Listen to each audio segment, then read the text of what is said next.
Okay, so today the idea is that you're going to be able to determine the relative rates of growth between two functions. And basically, that's the same thing as answering the question, does function f or function g grow faster, or do they grow at the same rate?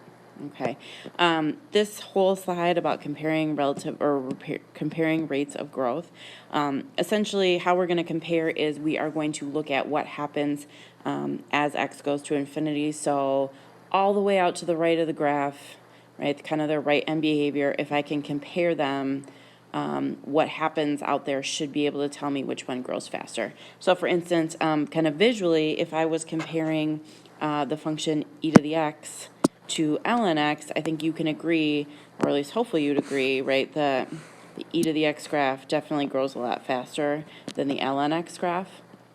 And so I would definitely say e to the x versus ln x, e to the x grows faster. Okay, and I think that there's some that it makes sense when you kind of compare, but we need a standard way to do it. And what about when it's not so clear? Okay, and so these are going to be the definitions that we use in terms of what's growing faster, slower, or same rate growth as x goes to infinity.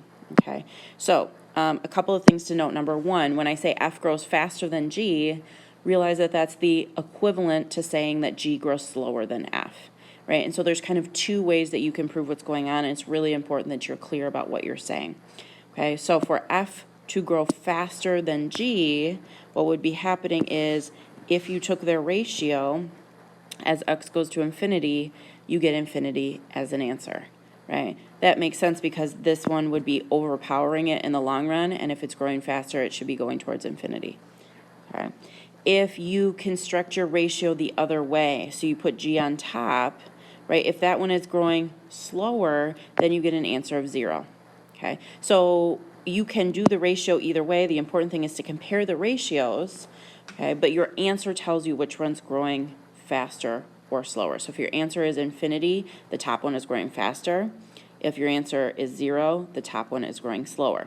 Okay, there of course is another option. Okay, and that option is if you put them in ratio and you get some non-zero constant as x goes to infinity, right? So L is finite and non-zero, then what it means is that f and g grow at the same rate in the long run. Okay, so according to these definitions, it's a little bit weird, right? According to these definitions, y equals 2x, that line grows at the same rate as y equals x, which is a different line, right? They're both clearly growing with the same slope. And so if you actually set up the definition, the limit as x goes to infinity of 2x over x is equivalent to the limit as x goes to infinity of 2, which is 2. And this is definitely some finite, not zero constant, right? By this definition, they grow at the same rate, okay?